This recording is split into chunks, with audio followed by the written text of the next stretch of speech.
Amara stood in the long line of the city's most luxurious bank, clutching her worn-out handbag that barely held together after years of stitching and restitching. The marble floors were polished like mirrors, the chandeliers sparkled overhead, and the scent of expensive perfume floated in the air, reminding her she did not belong in a place where money practically breathed.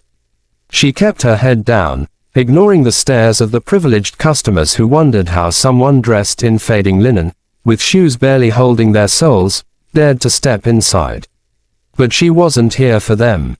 She was here because after months of working 3 jobs, cleaning offices at midnight, delivering food during the day, and taking care of an elderly couple in the evenings, she had finally heard that the charity foundation she applied for might have processed her case. She didn't know if anything had been approved. She didn't receive any message. She simply came with hope, the kind of hope that clings to a person who has nothing left but faith. When she reached the counter, the teller gave her a puzzled look, as if expecting she wandered into the wrong building, and asked politely, "Ma'am, how can I help you today?" Amara swallowed her nervousness and said quietly, "I just want to see my balance." Before the teller could respond, a tall man behind her chuckled loudly. He was impeccably dressed, his suit tailored so sharply it could cut through air, his wrist decorated with a luxury watch worth more than her entire year's salary.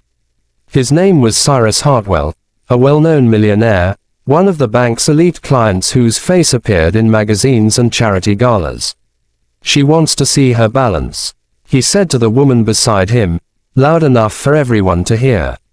"I didn't know this bank allowed people to check balances when the balance is probably zero."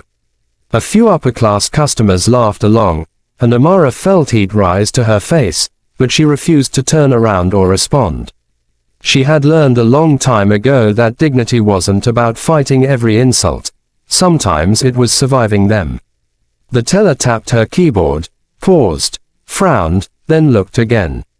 "Ma'am, are you sure this is your account?" the teller asked. "Yes," Amara whispered, her heart pounding. Suddenly the teller stood up and called a supervisor. The supervisor came, checked the screen, and then glanced at Amara with wide eyes. "Is something wrong?" she asked, her voice trembling slightly. Cyrus smirked again. "Maybe they're trying to tell you the account is invalid. You know, these things happen when people try pretending." But before he could finish mocking her, the supervisor stepped back and said in a voice full of disbelief, "Ma'am, your account has just received a deposit of $486,000. The entire bank froze. Cyrus stopped mid-laugh. Even the security guards leaned closer. Amara blinked as if she heard a language unknown to her. "What?" she whispered. The supervisor turned the screen so she could see it. There, displayed clearly, was her account number, and the enormous balance she had never seen in her life. "This deposit was made by an anonymous donor," the supervisor continued. "It appears it came from the International Rehabilitation and Assistance Fund." Amara covered her mouth, tears pooling instantly. She had applied to that foundation months ago, begging for help to treat her younger brother who had been paralyzed after an accident. They had rejected her twice. She never imagined, never dreamed, that someone would approve her case. People around her began whispering, some with shock, others with shame for having laughed at her. But no one looked more stunned than Cyrus. His face drained of color as he stared at the screen, trying to comprehend how. A woman he assumed was broke now stood before him richer than most of the customers present. "There must be a mistake," he muttered under his breath, trying to regain his pride. But the supervisor shook her head firmly. "There is no mistake. The transfer is legitimate." Amara's knees nearly buckled with relief. She gripped the counter, overwhelmed by gratitude, joy, disbelief, and 1,000 emotions that choked her voice. She whispered thank you repeatedly, even though no one could tell who she was thanking, God, fate, or the unknown donor who changed her life. Cyrus stepped back, avoiding eye contact, but something on his face shifted from arrogance to confusion, and maybe, faint remorse. The teller asked if she wanted to withdraw anything. Amara shook her head. "No, I just wanted to see my balance," she said softly, but this time her voice carried strength. She walked away, leaving everyone watching her in silence. As she exited the bank, the millionaire who had laughed at her stared after her, realizing that for the first time in his life, he had misjudged someone so severely that the embarrassment felt heavier than any financial loss he'd ever experienced. And while the world around him resumed its rhythm, Cyrus felt something brewing inside him, something that would pull him into Amara's life in a way he never expected, leading to consequences no one in that bank could have imagined. Until he saw the screen. Cyrus stood frozen long after Amara disappeared through the bank's glass doors, his mind looping the moment the supervisor turned that screen. It wasn't the amount of money that shook him, it was the raw, unfiltered sincerity in her eyes, the quiet strength she held even while being mocked, and the painful reminder of the mother he had lost years ago who used to say, "A person's worth is never measured by the brand they wear but the weight they carry in their heart." He walked out of the bank moments later, but his steps were restless, his thoughts heavy. Something deep inside him whispered that destiny had just nudged him deliberately.